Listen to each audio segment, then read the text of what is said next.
권사님들은 한참 전이겠지만 결혼하신 게 결혼 예비학교라는 곳에 가면 자주 하는 말이 있어요. 이런 사람과 결혼하세요라고 하는 말을 하면서 자신을 사랑할 줄 알고 또 다른 사람을 존중할 줄 아는 사람과 결혼해야 합니다. 이런 말을 자주 합니다. 이 말 속에는 굉장히 매우 깊은 속 깊은 뜻이 있는 거죠. 자신을 사랑하고 또 타인도 존중할 줄 아는 사람은 부부 관계에서도 항상 서로를 예의 있게 존중할 줄 알고, 그러다 보면 상처를 주기보다는 상처를 오히려 품어주는 태도를 가질 확률이 높기 때문에 그렇습니다. 그런 사람과 함께 살면 살수록 내가 사랑받고 있구나라고 하는 이 마음이 들게 하고, 그 때문에 그런 이 마음 안에서 안정감이 생긴다라고 합니다.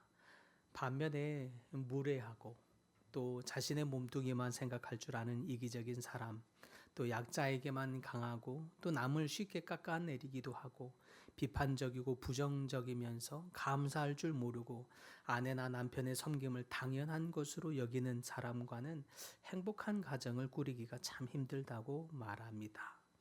이런 사람과 함께 살면 사실은 폭탄을 가슴에 안고 품고 사는 것과 같아서 그 창끝이 언제 나에게로 향할 줄 모르고, 그러다 보면 늘 상처를 받아서 점점 메말라 가기 때문이라고 말합니다. 그런데 이러한 이야기는 단순히 결혼 관계만을 위한 것이 아닙니다. 이 기준은 사람과의 사이뿐만 아니라 하나님과 우리와의 관계에서도 동일하게 적용이 된다 할 수 있겠습니다. 오늘 본문의 요나의 이야기가 바로 그렇습니다. 하나님의 선지자라고 하는 이 직분으로 부름을 받았지만 그의 내면 안에는 늘 이렇게 부정적이고 창끝을 가지고 있는 것 같은, 어찌 보면 하나님보다 더 정의로운 모습으로 서 있는, 그렇게 하나님을 원망하고 있는 요나의 모습을 보게 됩니다. 정의와 사랑 사이에서 분명 요나는 하나님과는 사뭇 다른, 하나님의 마음과는 사뭇 다른 모습으로 서 있죠. 그것이 하나님과의 관계를 어그러지게 만들고 있습니다. 니느웨의 악행으로 말미암아 깊은 상처와 아픔이 있다고는 하나 요나는 분명 하나님의 선지자임에도 불구하고 하나님의 마음을 순전하고 거룩하게 흘려보내고 있지는 못하는 것이 분명합니다. 니느웨를 향한 부정적이고 편협적인 분노로 가득 차 있었기 때문입니다. 나아가 패역한 니느웨를 향해서 너무 쉽게 용납해 주시는 하나님의 불공평한 처사에 대해서 큰 원망도 있었습니다. 그러던 중 가뜩이나 원망으로 가득 차 있던 요나에게 뜨거운 태양을 가려주었던 이 박넝굴마저 하나님이 시들어버리게 만들자 요나가 분노가 납니다. 그렇게 잔뜩 화가 난 요나에게 하나님께서 첫 번째의 질문으로 물으십니다. 네가 성내는 것이 옳으냐? 4절에서 이렇게 말하더니 9절에서 한 번 더 요나에게 동일한 질문을 하죠. 요나야, 네가 이 박능굴로 말미암아 성내는 것이 옳으냐? 요나는 그늘로 뜨거운 태양볕을 가려준 것에 위로를 받고 있었던 이 박농굴, 이것이 사라지자마자 분노가 폭발하고 만 것입니다.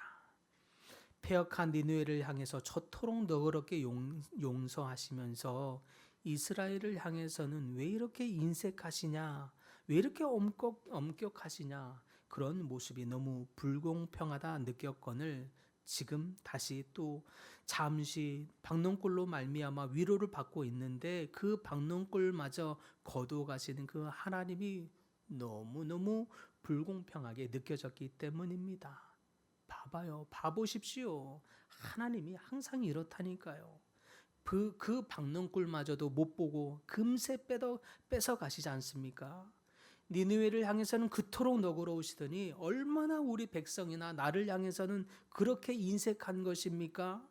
무슨 은혜를 주어도 항상 가물에 콩나듯 주시기도 하고, 저 악한 백성들을 향해서는 그렇게 잘 먹고 잘 살아도 그냥 못 본 채 하시고 내버려 두시고, 아니 그런 사람들에겐 도대체 언제까지 은혜를 베푸시려는 것입니까? 그러시다가 혹여나 나나 우리 민족이나 또 잘못한 일이 있으면 득달같이 심판하시는 하나님이시여 그렇게 박농꿀마저도 아까우셨습니까? 하듯이 비아냥대며 하나님을 향하여 따지고 있는 마음입니다. 하나님을 향하여 인색하고 불공평한 하나님이라고 여기고 있는 이 요나에게 하나님이 그의 마음을 일깨워 주기 위해서 질문하는 첫 번째 질문입니다. 내가 이 박농꿀로 말미암아 성내는 것이 옳으냐? 이 물음에도 불구하고 요나는 끝까지 분노와 뜻을 굽히지 않고 우기듯이 말합니다. 네, 옳습니다. 내가 성내어 죽기까지 할지라도 옳으니이다. 옳아서 옳다고 말하고 있는 것이 아닙니다. 하나님의 불공평한 처사가 우리 민족에게만 나에게만 그렇게 인색한 것 같은 그 하나님이 너무 마음에 안 든 요나는 그 원망을 끝까지 하나님께 쏟아내고 싶은 마음입니다. 그러자 박농꿀 하나의 분노를 쏟아내고 있는 요나에게 두 번째 질문으로 또 물으십니다. 내가 수고도 아니하였고 재배하지도 아니하였고 하룻밤에 났다가 하룻밤에 말라버린 이 박농꿀을 이토록 아꼈거든 하물며 내가 어찌 이 큰 성읍 니느웨를 아끼지 아니하겠느냐라고 물으시죠. 11절에 봅니까? 하물며 이 큰 성읍 니느웨는 좌우를 분별하지 못하는 자가 12만여 명이요 가축도 많이 있나니 내가 어찌 아끼지 아니하겠느냐. 이 말씀은 하나님의 속마음이 나타나고 있는 말씀입니다. 악한 니느웨 백성을 용납한다는 것, 이것은 이스라엘을 향한 하나님의 사랑이 상대적으로 작아졌다는 뜻이 아닙니다. 하나님의 사랑은 마치 저울질하듯이 긍휼과 용납의 이 사랑이 저쪽으로 기울어졌으니까 반대편에 있는 이곳은 상대적으로 작아지는 방식이 아닙니다. 그것은 요나가 하나님에 대해서 오해하게 된 인간적인 계산 방법일 뿐입니다. 따라서 내가 어찌 아끼지 아니하겠느냐라고 하는 이 말씀은 그들이 아무리 악한 백성, 아무리 악한 죄인이라고 할지라도 모든 인류를 구원하고자 하는 나의 하나님의 한량없는 사랑을 의미하는 것입니다. 그 한량없는 사랑이 사실 이스라엘에게 먼저 역사하사 은혜를 베푸시고 그래서 그를 이스라엘을 선민으로 삼아 주셨던 것처럼 지금 죄악 가운데 물들어 있는 이 이스라엘, 이 니느웨 백성들도 불쌍히 여기는 마음으로 나타나고 있는 것입니다. 죄는 반드시 대가를 치러야 하는 것이 맞습니다. 그러나 하나님의 한량없는 사랑으로 그 죄인조차도 긍휼히 여기사 그를 구원코자 하셔서 그를 하나님의 사랑으로 그 정의를 덮으시는 것, 그것이 바로 하나님의 무한하신 사랑, 한량없는 사랑입니다. 이와 같이 한량없는 하나님의 사랑을 깨닫지 못하고 있는 요나의 모습은 분명 하나님의 마음과는 거리가 먼 것을 보게 됩니다. 이러한 불균형적인 요나의 내면의 상태를 진단해 보니 그는 정의감의 측면에서만 옳고 그름을 따지고 분노하고 있었던 것입니다. 니느웨로부터 받은 상처가 깊다고는 하나 정의감으로 하나님의 사랑을 재단하고 있는 이 모습, 극히 자기중심적인 마음이라고 할 수 있겠습니다. 정의감으로만 바라보고 있는 이 요나는 폭력적으로 잔인하게 이스라엘을 학살하며 상처를 안긴 니느웨가 심판을 받는 것이 마땅하다고 여긴 것입니다.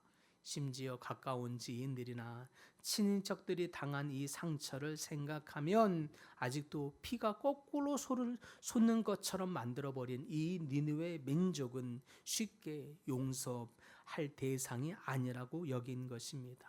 반드시 벌을 하는 것이 하나님의 공의를 세우는 합리적인 방식이라고 여겼습니다.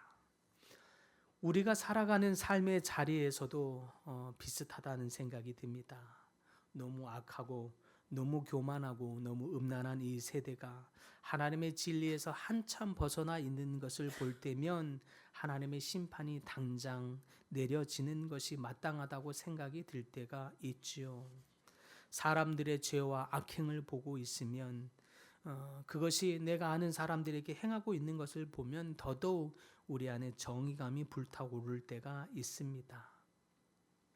누가복음 15장에 나오는 이 탕자의 비유에 큰아들이 나오는데 이 큰아들도 비슷한 불균형적인 마음을 가진 사람입니다. 그는 대표적으로 계산적인 정의감을 보여주는 아주 대표적인 사람이라 할 수 있겠습니다. 둘째 아들 탕자가 돌아왔을 때 아버지는 잔치를 베풉니다. 그러나 그 잔치를 보고 있는 큰아들의 마음은 영 기쁘지가 않습니다. 아니, 송아지를 잡으면서까지 동네 사람들을 초대한다고?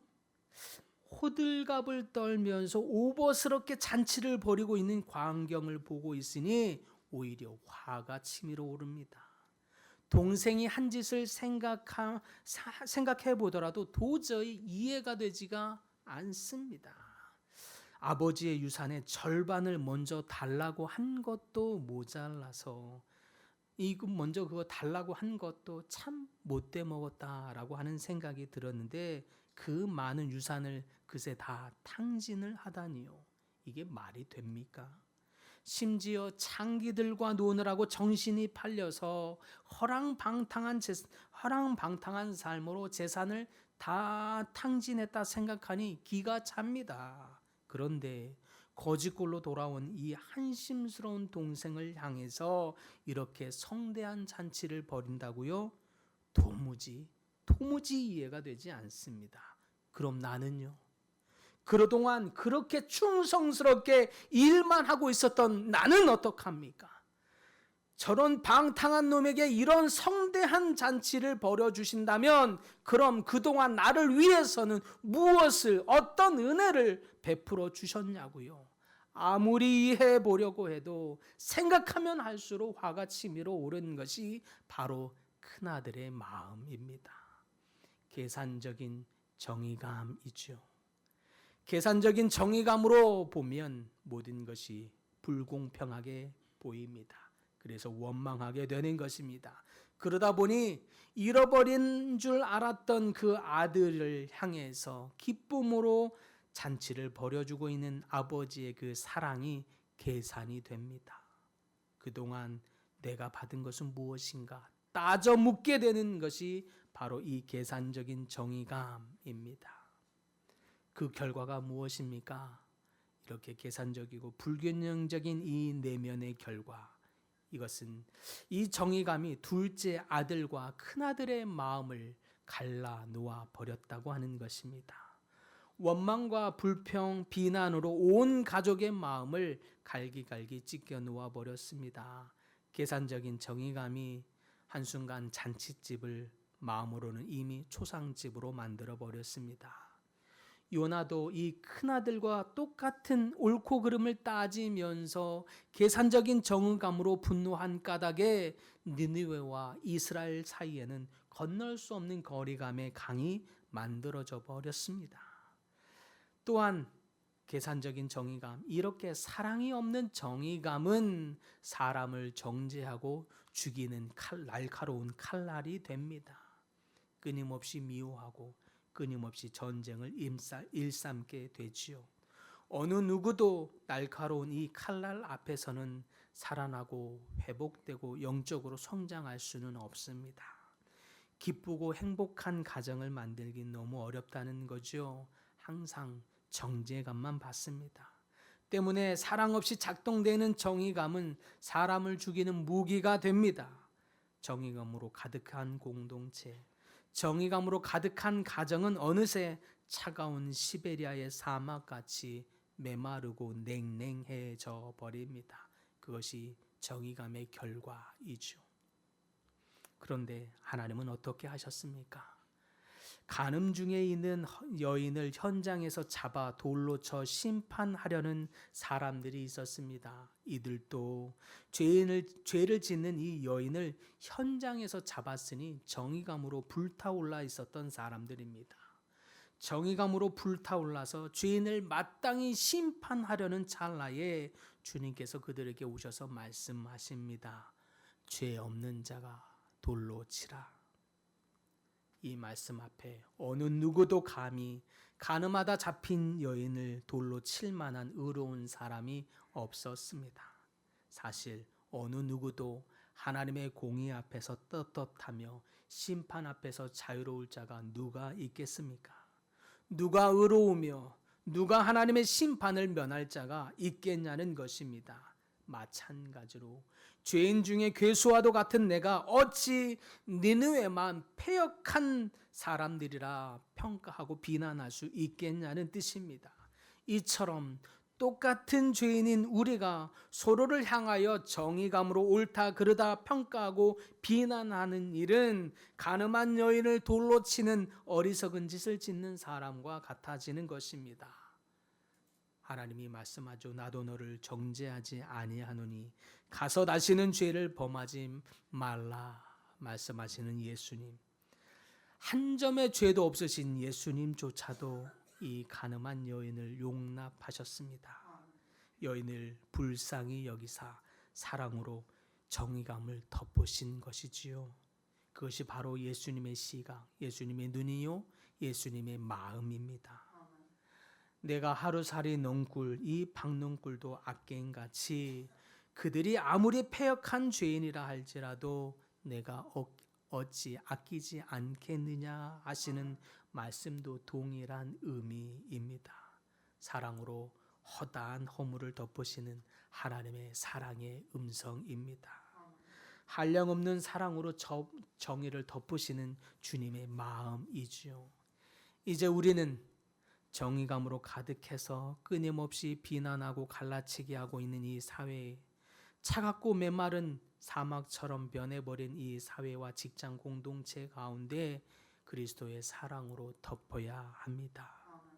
서로를 긍휼히 여기고 기다려주기도 하고 회복을 도와주기도 하며 서로를 귀하게 여길 줄 아는 진심으로 품어주고 용납함으로써 따뜻한 공동체, 사막 공동체가 아니라 푸른 풀밭과 같은 천국 공동체가 되게 해야 합니다. 어디 한번 자라나 보자와 같은 정의감으로 서로를 평가하기보다 용납받고 사랑받는다는 마음이 가득한 천국과 같은 가정, 천국과 같은 공동체에서 우리 아이들이, 우리 모든 성도들이 성장하고 회복하고 자라날 수 있게 해야 합니다. 따뜻한 햇볕을 쬐는 식물이 더 잘 자라는 것과 같습니다. 간혹 우리는 연약하여 세상 가운데 넘어짐으로 말미암아 비록 간음한 현장에서 잡힌 것 같은 여인 같은 삶이 바로 우리일지라도 서로 사랑의 마음으로 정의를 덮어주시는 그 마음, 그 예수님의 시선으로 바라봐 줄 때 우리 모두가 서로 회복되고 성장하게 될 것입니다. 우리가 분노하고 미워했던 어떤 악한 사람조차도 하나님이 내가 어찌 아끼지 아니하겠느냐라고 말씀하셨던 그 영혼이라는 사실을 잊지 않으시기를 바랍니다. 사랑하는 성도 여러분, 그러므로 이제 세상을 바르게 세우는 중요한 기준이 되는 정의감도 중요하지만 정의감이 전부가 되어서는 안 됩니다. 정의감 위에 사랑의 망토를 덮어 주십시다. 정의보다 사랑으로 먼저 형제를 품는 마음을 선택할 수 있기를 바랍니다. 그리하여 내가 어찌 아끼지 아니하겠느냐 하시는 하나님의 사랑 감정이 우리 마음과 우리 공동체 가운데 가득하게 채워지기를 소망합니다. 그 음성에 대한 순종이 우리 안에 있었던 혹여 있었던 정의감의 분노를 녹이고 비판을 멈추게 하며 서로를 사랑의 눈으로 바라보게 하고 서로를 회복하게 하실 줄 믿습니다. 온전한 사랑은 허다한 허물을 덮느니라라고 말씀하십니다. 이 말씀처럼 하나님의 크신 사랑이 우리의 모든 허물을 덮음으로 개인과 가정과 공동체가 회복되고 성장하는 그런 하나님의 축복이 넘치기를 간절히 축복합니다. 주님.